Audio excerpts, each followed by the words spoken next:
నమస్కారం, ONETV న్యూస్కి స్వాగతం. హెడ్లైన్స్ చూద్దాం. ఇన్నర్ రింగ్ రోడ్ కేసుపై మాజీ మంత్రి స్పందన. సొంత భూమిని కోల్పోయిన తనపైనే తప్పుడు కేసులు పెట్టారంటూ విమర్శ. చంద్రయాన్ 3 ప్రాజెక్టుపై ఇస్రో చైర్మన్ తాజా వ్యాఖ్యలు. రోవర్ స్లీప్ మోడ్ నుంచి రాకపోయినా ఇబ్బందేం లేదంటూ వెల్లడి. ఖలిస్తానీ ఉగ్రవాది వ్యవహారంలో స్వరం మార్చిన ట్రూడో. భారత్తో సన్నిహిత సంబంధాల కోసం కట్టుబడి ఉన్నామంటూ స్పష్టం. విడాకుల వ్యవహారంపై కేరళ హైకోర్టు కీలక వ్యాఖ్యలు. విడాకులను అడ్డుకోవడం క్రూరత్వమే అవుతుందంటూ వెల్లడి. ఇన్నర్ రింగ్ రోడ్ కేసుపై తాజాగా మాజీ మంత్రి పి నారాయణ స్పందించారు. ఈ కేసు ఓ బూటకమని అన్న ఆయన, ఈడుపుగలులో 2001లో 40 సెంట్ల భూమిని కొనుగోలు చేశానని, ఇప్పుడు దాని విలువ 7 కోట్ల రూపాయలని, ఆ భూమి కూడా రింగ్ రోడ్లో పోయిందని తెలిపారు. అయినప్పటికీ సొంత భూమిని కోల్పోయిన తనపైనే రివర్స్లో తప్పుడు కేసులు పెట్టారని విమర్శించారు. తమపై వచ్చిన ఆరోపణల్లో నిజమేమిటనేది కోర్టులో తేలుతుందని చెప్పారు. న్యాయస్థానంలో తమకు ఖచ్చితంగా న్యాయం జరుగుతుందనే ఆశాభావాన్ని వ్యక్తం చేశారు. వైసీపీ పాలనలో ఏ ఒక్క వర్గం కూడా సంతోషంగా లేదని ఆయన అన్నారు. ఎంతో సేవ చేసిన ఎంఎస్ స్వామినాథన్ గారి యొక్క మృతికి సంతాపాన్ని తెలియజేయమని చెప్పారు. అదే నాయకుడి యొక్క లక్షణం. ఆయన ఈరోజు జైల్లో ఉన్న ఆయనకి దేశానికి ఎంతో వ్యవసాయ రంగానికి సేవ చేసిన ఎంఎస్ స్వామినాథన్ యొక్క విషయం తెలుసుకొని సంతాపాన్ని తెలియజేసే విషయాన్ని నా ద్వారా చెప్పమని మీ మీడియా ద్వారా చెప్పారంటే ఆయన యొక్క ఆలోచన శక్తి ఎంతసేపటికి దేశము, రాష్ట్రము, ప్రజలే. ఈరోజు వారు ఆయన జైల్లో పెట్టినా ఎటువంటి మనోధైర్యం కోల్పోలేదు. రాష్ట్రంలో ఉన్న ప్రజలందరికీ జనసేన పార్టీ కానీ తర్వాత అన్ని పార్టీలు మద్దతు తెలిపిన అన్ని పార్టీలకు ప్రత్యేకంగా ధన్యవాదాలు తెలియజేయమన్నారు. మరి రాష్ట్రంలో ఉన్న తెలుగుదేశం కార్యకర్తలందరినీ ఎంతో ఉత్సాహంగా వారి యొక్క కార్యక్రమాలు ఏదైతే ఉన్నాయో, పార్టీ కార్యక్రమాలు కానీ ప్రతిపక్షాలు చేసే అవినీతి పనులకు కానీ దౌర్జన్యాలకు కానీ పోరాడమని పిలుపునివ్వటం జరిగింది. ఈ విధంగా ఈరోజు మా నాయకుడిని కలవటం, వారి విషయాల్ని తెలియజేయటం జరిగింది. కేసులకు సంబంధించి మీకు అందరికీ తెలిసిందే. ఈరోజు ఒక 5 రోజుల ప్రోగ్రాంతో అనంతపురం ఆ జిల్లాల్లో తిరుగుతూ ప్రజలు స్వచ్ఛందంగా వేలలో వాళ్ళు రావటం, అది చూసి ఓర్వలేక వైఎస్ఆర్సీ పార్టీ నాయకులు మా నాయకుడిని అరెస్ట్ చేయడం జరిగింది. అది అందరికీ తెలిసిందే. అయితే దానికి 3వ తేదీ సుప్రీంకోర్టులో ఉంది. పై న్యాయస్థానాల మీద మాకు నమ్మకం ఉంది. ఖచ్చితంగా మాకు న్యాయం జరుగుతుందని తెలుస్తుంది. అదేవిధంగా రింగ్ రోడ్డుకి సంబంధించి లోకేష్ మీద కూడా కేసు పెట్టారు. ఇవాళ కోర్టులో 41 ఇచ్చారు. ఇదే ఒక మొదటి విజయం. ఖచ్చితంగా ఈరోజు మళ్ళా 2 కేసులు మధ్యాహ్నం కోర్టులో ఉన్నాయి. వీటిల్లో కూడా ఖచ్చితంగా న్యాయస్థానాల్లో మాకు న్యాయం జరుగుతుందని మేము భావిస్తున్నాం. ప్రజలందరికీ, రాష్ట్రంలో ఉన్న ప్రజలందరికీ తెలుసు ఈ వైఎస్ఆర్సీపీ ఏం చేస్తుంది. తెలుగుదేశంకి పేరు ప్రతిష్టలు వస్తుందంటే దాన్ని ఏ విధంగా అణచాలని ట్రై చేస్తున్నారు. కానీ దానివల్ల పార్టీకి 2 పెరుగుతుంది కానీ తగ్గదు. ఎందుకంటే అన్ని వర్గాలు, అంటే ఈరోజు ఏ వర్గం కూడా సాటిస్ఫై లేదు. ఎంప్లాయీస్ లేరు, వ్యవసాయం చేసుకునేవాళ్ళు లేరు, కూలీలు లేరు, ఏ వర్గము, అటు టీచర్స్ లేరు, ఒక్కరు కూడా ఈరోజు హ్యాపీగా లేరు. అసలు ఈరోజు నాయకుడిని ఇంకొక 6 నెలల్లో ఎలక్షన్స్ వస్తున్నాయంటే ఇప్పుడు నాయకుడిని అరెస్ట్ చేయడం నిజంగా ఇది ఒక రాజకీయ కక్ష అని ప్రతి ఒక్కరికి తెలుసు. ఖచ్చితంగా 2024లో ప్రజలే బుద్ధి చెప్తారు.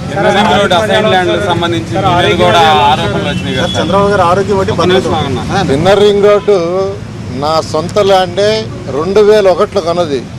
ఇప్పుడు కాదు, 2001లో ఈడుపుగల్లో కొన్నది 40 సెంట్లు నా సొంత ల్యాండ్. రింగ్ రోడ్డు మధ్యలో పోయింది మొత్తం. నా సొంత ల్యాండ్, నాకే తెలియదు. మొన్న ఈ మధ్య మా వాళ్ళు దాన్ని అప్లై చేస్తే సిఆర్టీ వాళ్ళు ఇచ్చారు, మీ ల్యాండ్ మొత్తం పోయిందని. నా సొంత ల్యాండ్, దాని కాస్ట్ 7 కోట్ల రూపాయలు. ఇక నేనేంది రింగ్ రోడ్లు అవితిని చేసేది? అదే సాక్ష్యం. మొన్నటిదాకా నాకు తెలియదు, 2021 22 సంవత్సరాల క్రితం కొన్న జీడిగల్లో. కాబట్టి వాళ్ళు వేస్తారు అవి ఆరోపణలు. ఇప్పుడు ఎవరైతే మా బంధువులు కొన్నారన్నారో వాళ్ళందరూ 5 కిలోమీటర్లు 6 కిలోమీటర్లు 7 కిలోమీటర్లు రింగ్ రోడ్డుకు దూరంగా ఉండే. నేను చూశాను. నేను ఇవన్నీ కోర్టులో తేలుతాయి.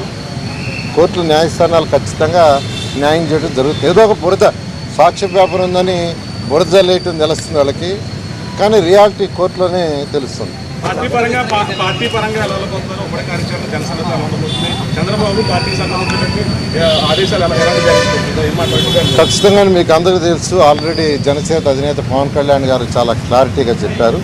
దానికి 2 పక్కల కమిటీ వేస్తారు.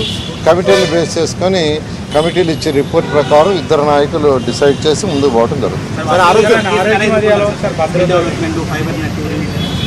ఏదైనా కోర్టులేనండి, న్యాయస్థానాలు. ఖచ్చితంగా న్యాయస్థానాల్లో మాకు న్యాయం జరుగుతుంది. అంటే యాక్చువల్గా ఆయన స్థితికి దానికి ఉండాల్సిన ఇది కాదు, బట్ ఖచ్చితంగా తప్పని పరిస్థితుల్లో ఆయన ఎంతో మనోధైర్యంతో ఈరోజు ఉన్నారు. దాన్ని అప్లై చేస్తే సిఆర్టీ వాళ్ళు ఇచ్చారు, మీ ల్యాండ్ మొత్తం పోయిందని. నా సొంత ల్యాండ్, దాని కాస్ట్ 7 కోట్ల రూపాయలు. ఇక నేనేంది రింగ్ రోడ్లు అవితిని చేసేది?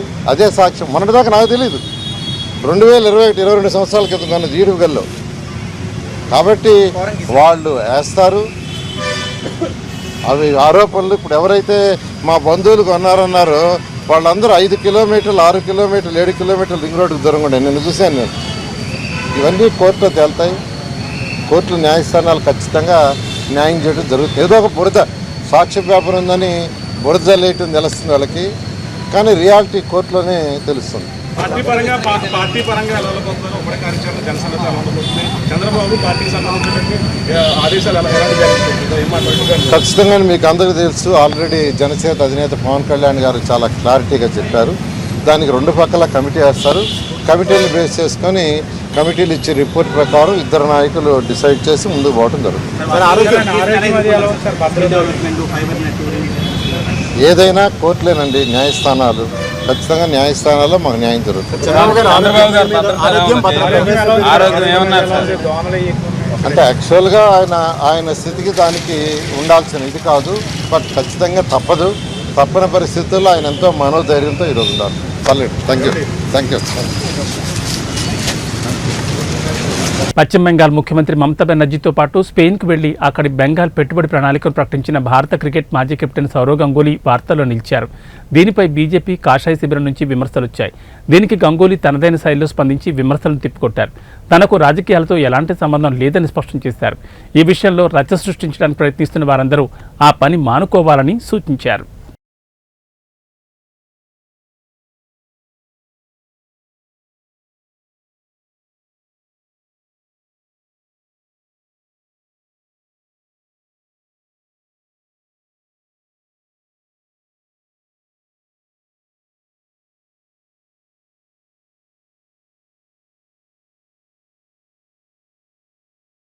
కుమార్తె పెళ్లి కోసం పైసా కూడబెట్టి పెద్ద మొత్తాన్ని బ్యాంక్ లాకర్లో దాచుకున్న ఓ మహిళకు ఊహించని షాక్ తగిలింది.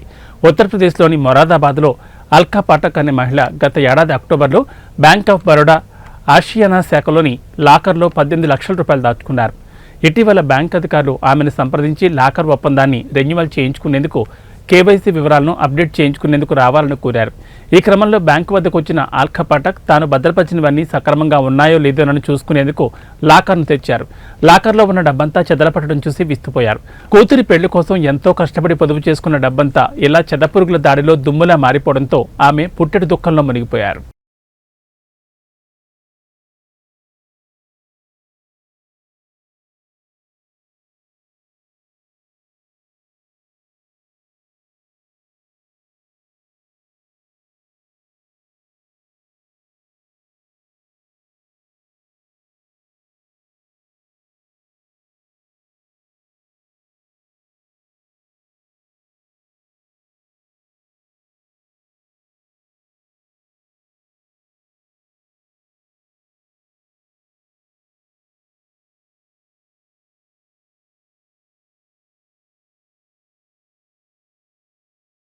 చంద్రయాన్-3 ప్రాజెక్టుపై ఇస్రో చైర్మన్ కీలక వ్యాఖ్యలు చేశారు. ప్రాజెక్టులో భాగంగా చంద్రుడిపై అడుగుపెట్టిన ప్రజ్ఞాన్ రోవర్ తనకు అప్పగించిన పనిని ఇప్పటికే పూర్తి చేసేసిందని, స్లీప్ మోడ్ నుంచి బయటకు రాకపోయినా ఇబ్బందేం లేదని సోమనాథ్ వెల్లడించారు. ఖగోళాన్ని మరింత లోతుగా అర్థం చేసుకునేందుకు వీలుగా ఎక్స్రే పోలారిమీటర్ శాటిలైట్పై ప్రస్తుతం దృష్టి సారించినట్లు చెప్పారు. నవంబర్ లేదా డిసెంబర్ నెలలో ఈ ప్రయోగం చేపట్టనున్నట్లు ఆయన వెల్లడించారు. అయితే స్పష్టమైన తేదీని ఇప్పుడే చెప్పలేమని అన్నారు.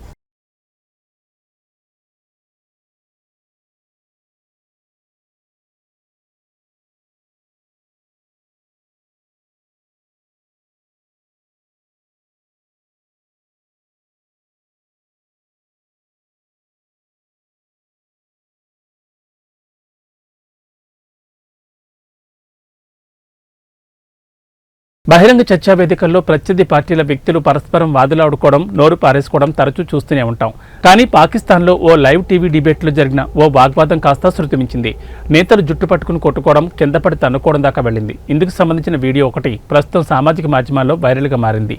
మాజీ ప్రధాని ఇమ్రాన్ ఖాన్కు చెందిన పాకిస్తాన్ తెహ్రీక్ ఈ ఇన్సాఫ్ పార్టీకి చెందిన న్యాయవాది Sher Afzal Marwat, Pakistan Muslim league Nawaz party senator Afnanullah Khan ఇటీవల ఓ ప్రైవేట్ టీవీ ఛానల్ లైవ్ డిబేట్లో పాల్గొన్నారు. చర్చ సమయంలో వీళ్ళిద్దరూ పరస్పరం వాగ్వాదానికి దిగారు. అది కాస్త తీవ్రంగా మారి ఘర్షణకు దారితీసింది. बूटों को चाटते चाटते यहाँ तक पहुंचा इमरान खान, दूसरों को भाषण दे रहे हैं भागने के। इतना बड़ा बूट चाट है ही कोई नहीं। इमरान खान की तो नस्ल ही है, इमरान खान को नस्ल ही है, बूट चाट है ही इमरान खान। उससे बड़ा तो बूट चाट इस मुल्क में है ही कोई नहीं। जनरल मुशर्रफ से शुरू करके जितने जूते उसने चाटे हैं उसका तो कोई मुझे बता दें, कोई मिलता है तो ना मिले। खानदानी बूट चाट है। वो खानदानी हरामखोर भी है, यहूदी है, यहूदी औलाद है, तुम्हारा बाप है, तुम्हारा बाप है। पकड़ो यार इसको, एक बार पकड़ो यार, पकड़ो यार, नहीं पकड़ो पकड़ो, नहीं छोड़ दो छोड़ दो छोड़ दो छोड़ दो यार, इधर आओ इधर आओ, अंदर आओ अंदर आओ, छोड़ छोड़ छोड़ छोड़ छोड़ छोड़ ओए छोड़ छोड़ छोड़ यार, छोड़ छोड़ छोड़ छोड़ दे यार, छोड़ छोड़ छोड़ ओए छोड़ यार, ओए छोड़ छोड़ बस बस बस बस यार, बस बस बस बस बस यार, अफनान अफनान अफनान नहीं यार, नहीं छोड़ दे छोड़, इनको एक बार ले जा, नहीं यार अफनान नहीं, अफनान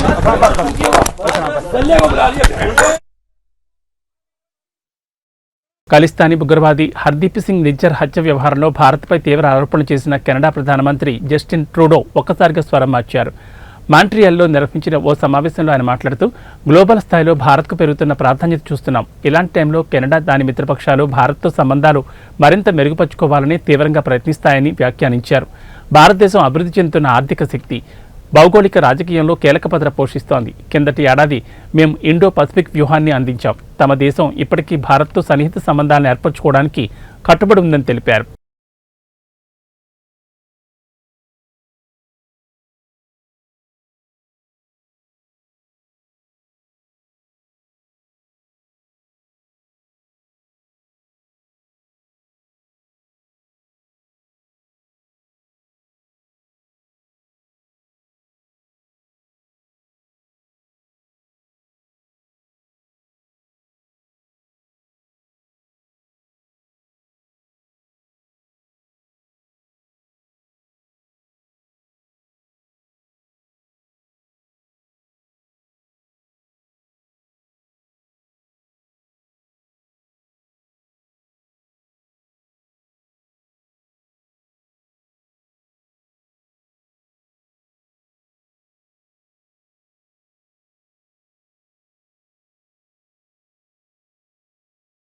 విడాకుల వ్యవహారంపై కేరళ హైకోర్టు కీలక వ్యాఖ్యలు చేసింది. దంపతుల మధ్య వైవాహిక బంధం పూర్తిగా ధ్వంసమైన విడాకులు ఇవ్వకుండా భాగస్వామి అడ్డుకోవడం క్రూరత్వమే అవుతుందని హైకోర్టు తెలిపింది. Justice A Mohammed Mushtaq, justice Sophy థామస్లతో కూడిన ధర్మాసనం ఈ తీర్పునిచ్చింది. భార్యాభర్తలిద్దరూ తరచూ గొడవపడడం, ఒకరికొకరు మర్యాద ఇచ్చుకోకపోవడం, వెలివేసుకోవడం లాంటి ఘటనల వల్ల ఆ జంట కలిసి ఉండలేదని, అలాంటప్పుడు ఆ దంపతులు విడాకులు తీసుకోవాలని, ఒకవేళ ఒకరు దరఖాస్తు చేసుకున్న భాగస్వామి ఆ విడాకుల్ని అడ్డుకోవడం క్రూరమైన చర్య అవుతుందని హైకోర్టు తెలిపింది.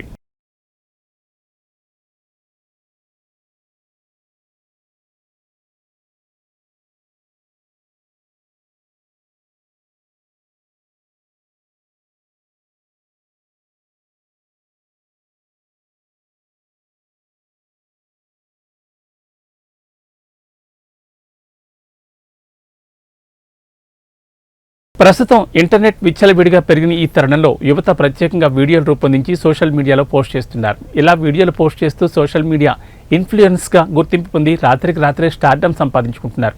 అయితే కొన్నిసార్లు వారు చేసే రీల్స్, వీడియోస్ వారికి సమస్యలు తెచ్చిపెడుతున్నాయి. తాజాగా ఇందుకు నిదర్శనమైన వీడియో ఒకటి సోషల్ మీడియాలో వైరల్ అవుతోంది.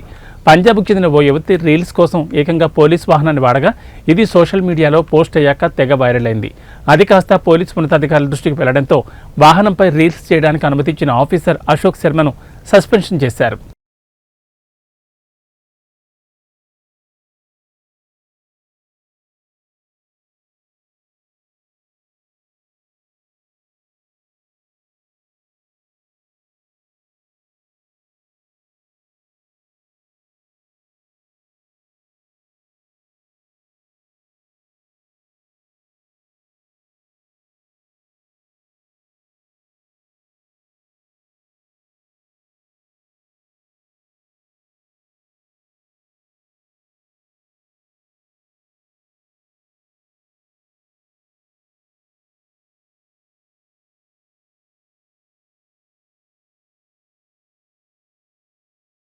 భారత్ పాకిస్తాన్ జట్ల మధ్య 2023 వరల్డ్ కప్ మ్యాచ్కు ముందు బెదిరింపులకు పాల్పడడం, శత్రుత్వాన్ని ప్రేరేపించడం వంటి అభియోగాలపై కెనడాకు చెందిన ఉగ్రవాది గుర్పత్ సింగ్ పన్నూన్పై ఎఫ్ఐఆర్ నమోదైంది. పలు సోషల్ మీడియా ఖాతాల్లో పన్నూన్ బెదిరింపులకు పాల్పడిన మెసేజ్లు వైరల్ అవ్వడంతో ఆయనపై కేసు నమోదు చేశామని Ahmedabad cyber crime DCP Ajit Rajian వెల్లడించారు.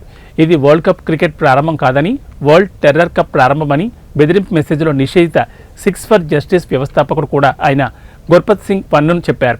షహీద్ నిజ్జర్ హత్యోదంతానికి మనం ప్రతీకారం తీర్చుకోవాలని సైతం ఆయన రెచ్చగొట్టే వ్యాఖ్యలు చేశారు.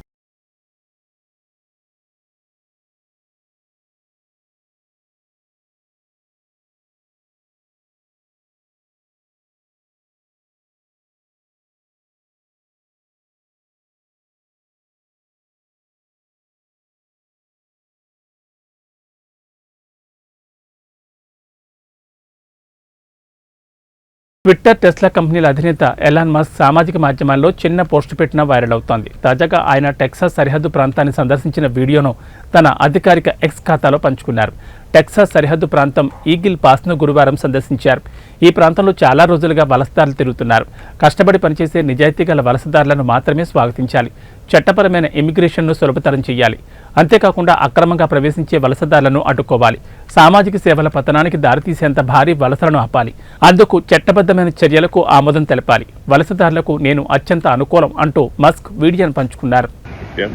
Yes, I'm Tony Gonzalez. I'm the local congressman here in the district. My district is 823 miles of the southern border, places like Eagle Pass, El Paso, Uvalde, Del Rio. We've been at the epicenter of this border crisis. What I really like to share is a lot of my sheriffs and local elected officials are being forgotten. Their stories aren't getting out. Some stories are, but a lot of stories aren't. The first person I'd like to hear from is Randy Brown, who is the sheriff of Medina County. It's about an hour away from, about 100 miles away from here. And Randy's behind us now. You want to come over here, Randy? And just the question I have is what's happening in your county? This is 100 miles away. And just imagine, like you're just talking to America here, and people just want to understand exactly what's going on, but assume that people do not know what's going on. Well, you got to go back some time, and whenever the open border policies from the White House kind of got thrown out there, we've been overrun. How long was that? How long ago was that? Cool. What year was that? 2 years ago. 2 years We're on our third year. We've been battling it for 2 years, and Okay. so you're saying there's been an open border policy essentially for the past few years? it was an invitation. An invitation. That's how I read it. That's how it was told from the White House. So Okay. they don't have a clue what's going on here, I don't think, because if they did, maybe they would care. Maybe they wouldn't. I don't know. How does the train impact you? Because the trains have been a big story lately. There's a train just over here. This is kind of where it starts, Elon. Okay. Where you see, all these thousands of people on a train. This is where they're coming through, but it doesn't end here. It just starts here. Yeah. Medina County is where they're going to make it to the big cities like San Antonio. Two major rail lines come Okay. through my county, and on those the illegals ride. They actually control the trains because they know how to crank down the brake on the car so that when Okay. it passes a heat sensor, the conductor has to stop the train, the illegals get off, the people come to get them, and all the stolen vehicles they're stealing from all over the country. Nearly every one of them is in a stolen vehicle. Okay. So then we get involved, and then they're trespassing on private property. Okay. And when you do get behind them, they run through fences, they run over equipment. Irrigation stuff is important to the farmers. They run over their equipment, they tear it up. We tear up vehicles trying to hold the line. We're trying to hold the line 100 miles away because the line is not getting held here. Because it's not that complicated to close the border. It really isn't. And that's the aggravating part. I think any sheriff here will tell you the same thing. All right. Well, and just again, just assume that this is really just for the general public, and so we want to just frame the situation because not everyone knows like the magnitude and like is this normal or is it like so just if you could just frame the situation for the general public, that would be helpful. What terrifies me the most is we're seeing historic numbers, 11,000 people coming over daily for the past week. Here in Eagle Pass alone, 2,500 people, over 5,000 people in detention. But what worries me the most is this, in many cases, feels normal. The part that doesn't make it out on some of the news stuff is there is a golf course. We're literally standing in front of a golf course, and you have people playing golf as if it is normal. To the right, you have people that are coming over illegally. I mean, it is upside down. And like Elon said earlier, I believe in legal immigration. I think legal immigration is important. And what happens is when you grant people that have come over illegally these different opportunities, you completely undermine the legal system. I think like the stuff we were talking about in the car, the magnitude of the situation. The magnitude of it, yeah. So it's like the fact that we are seeing all-time highs in illegal prostitution, that ramp is increasing. Yes. So these are really important points because the public isn't. I think it's not necessarily clear to the public. Is this normal or are we seeing an accelerating crisis? It's not getting better. It's getting worse. Last Friday a week ago was a historic number, 11,000 people that came over. Okay. And then on Monday, that number increased. Today is Thursday, and that number increased. We're only going in the wrong direction. This is a week. What happens 2 weeks from now? It's the wrong way. Okay. So basically, we're seeing unprecedented, all-time highs, and increasing, and spreading. Yes. It's not in just one area. It's not just like it's just one city or one town, and not even one state anymore. It's not, we're talking about New York today, but Chicago, you're hearing it there. L.A., Denver. There's all these other places where it's just spreading, just continues to get bubbling up. And just to quantify it, I think you said 2,000 a day or something, just in this location. Just here, yeah, just here. So that's like over 700,000 a year. Just in this one location, yeah. Okay, just 700,000 sort of illegal immigrants a year, just in this one location. Just in this one location. Okay. El Paso, right now in El Paso. That's higher than the population of Wyoming. FYI. Exactly. Yeah. Yes. Yeah. Yeah. Okay, that's just one location. What is the total number from all locations roughly? In the millions. I mean, it's literally millions, and those are just the folks that we know have engaged. What about all the others? That's just who was actually processed. Yes, the gotaways are the ones that Yeah, so meaning that like the actual number is much higher. Much higher. Okay, that's very important for people to know. Yeah. That the actual number is much higher. Is the official number something like 2 million or something? Where is it? It varies, and it depends on who you ask. But I've seen it as high as 2.6 million. And that number just every year for the past. తాము ప్రతిపక్షాల India కూటమి విషయంలో పూర్తి నిబద్ధతతో ఉన్నామని ఆప్ convener Delhi ముఖ్యమంత్రి అరవింద్ కేజ్రీవాల్ స్పష్టం చేశారు. ఇటీవల పంజాబ్లో కాంగ్రెస్ ఎమ్మెల్యే అరెస్ట్ కావడంతో ఆ రెండు పార్టీల మధ్య విభేదాలు మరోసారి బహిర్గతమయ్యాయి. ఈ క్రమంలోనే కేజ్రీవాల్ స్పందించారు. ప్రతిపక్షాల కూటమి విషయంలో పూర్తి నిబద్ధతతో ఉన్నాం. కూటమికి దూరంగా వేరే దారిలో వెళ్లాం. డ్రగ్స్ కేసులో నిన్న పంజాబ్ పోలీసులు ఒక నేతను అరెస్ట్ చేశారని విన్నాను. దానికి సంబంధించిన వివరాలు నా దగ్గర లేవు. దీనిపై మీరు పంజాబ్ పోలీసులతో మాట్లాడుకోండి. భగవంత్ సింగ్ మాన్ ప్రభుత్వం మాత్రం నిబద్ధత కలిగింది. ఆ ప్రభుత్వం డ్రగ్స్ సమస్యను ముగించే లక్ష్యంతో ఉంది. ఈ పోరాటంలో ఎవరిని విడిచిపెట్టదని కేజ్రీవాల్ స్పష్టం చేశారు.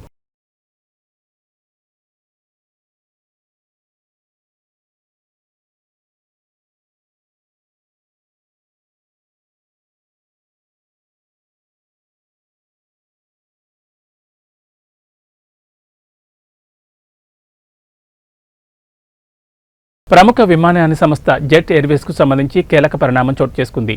దివాలా పరిష్కార ప్రక్రియలో భాగంగా ఎయిర్లైన్స్ను దక్కించుకున్న జలాన్ కర్లాక్ కన్సార్జియం తాజాగా 100 కోట్ల రూపాయల నగదు జమ చేసింది. దీంతో ఆ సంస్థ 350 కోట్ల రూపాయలు ఇప్పటివరకు పెట్టుబడి పెట్టింది. 2024 నుంచి కార్యకలాపాలు ప్రారంభించేందుకు కట్టుబడి ఉన్నామని ఈ సందర్భంగా ఒక ప్రకటనలో తెలిపింది.